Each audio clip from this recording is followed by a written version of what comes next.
Europe 1 Matin. Obélix chez les Belges, c'est le titre du Parisien aujourd'hui en France. Gérard Depardieu rejoint les 200 000 Français qui vivent chez nos voisins. Alors, est-ce que c'est pour la fiscalité? Est-ce que c'est pour le climat?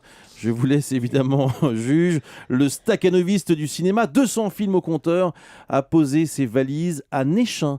C'est à quelques kilomètres à peine de la frontière française. Nous sommes en ligne ce matin sur Europe 1 avec Daniel Senesal. Bonjour. Bonjour. Vous êtes le bourgmestre d'Estaing-Puy, dont dépend le village de Néchin. Bourgmestre, quoi, c'est élu local, quoi, c'est l'équivalent du maire en France. Au fond, qui s'est installé chez vous? Depardieu l'acteur ou Depardieu l'exilé fiscal?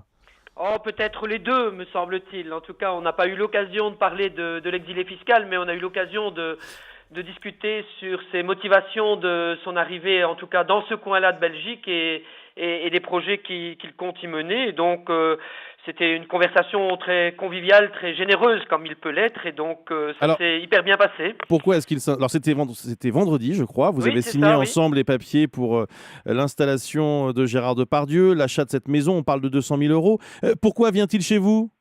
Alors, d'abord pour la proximité avec Lille, la gare à Lille, l'aéroport Lille-Léquin, le nœud autoroutier. Donc, pour ses déplacements et sa mobilité, c'est assez super. Et en plus, on a un cadre rural champêtre et bucolique très apprécié par la population et les Français en particulier, puisque nous sommes quand même la commune belge la plus française de Belgique, puisqu'il y a 27% de Français qui habitent et sont domiciliés dans notre entité d'Estaing-Puy. Et donc, et ça, c'est pour le cadre bucolique. Ils y trouvent en tout cas du bien vivre, une belle convivialité, un peu l'ambiance ch'ti conviviale de Belgique. Et donc, ça a en tout cas l'air de plaire à nombreuses personnes. Je suis sûr que ça fait sourire tous ceux qui nous écoutent ce matin sur Europe 1, parce qu'évidemment, on connaît aussi les raisons fiscales.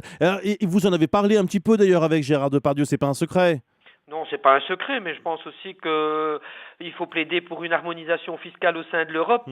Cela évitera peut-être des déplacements d'un côté ou de l'autre de la frontière. Ceci dit, moi qu'il vienne à Étainpuy ou à Bruxelles, honnêtement, s'il a décidé de venir en Belgique, je préfère qu'il vienne à Étainpuy. Et il vous a dit qu'il resterait longtemps chez vous? Parce qu'on sait que la taxe à 75%, qui est peut-être à l'origine de sa décision, ne devrait durer que 2 ans. Alors, est-ce qu'il vous a dit que c'était un bail de 2 ans? Oh, pas du tout. Il a décidé en tout cas de changer un peu d'air, d'apprécier plus le cadre rural et donc je pense en tout cas qu'il est décidé à s'insérer dans le tissu social de notre entité. Ouais, enfin il faudrait qu'il passe du temps chez vous, ça on n'en sait rien, on verra bien. Mais au fond, est-ce que ça ne vous choque pas, cette décision de Gérard Depardieu de venir chez vous pour des raisons qui n'ont pas forcément grand-chose à voir avec ce que vous décrivez? En tout cas, c'est ce que je viens de vous dire. Je pense qu'il faut plutôt agir au niveau européen pour une harmonisation fiscale. Il est vrai qu'en Belgique, les gros revenus ne sont pas taxés de la même manière qu'en France. Ouais. On a une taxation qui est différente, plus sur base salariale. Et donc, je crois que chacun essaie de faire son marché fiscal comme il le peut. Et vous comprenez que ça puisse choquer les Français ? Je peux comprendre que ça puisse choquer, bien évidemment. Merci en tout cas, Daniel Senesal. Je rappelle que vous êtes le bourgmestre d'Estaing-Puy, dont dépend le village bucolique et charmant, puisque vous avez fait la promo de la région pendant 3 minutes sur Europe 1. Merci beaucoup d'avoir été en ligne avec nous.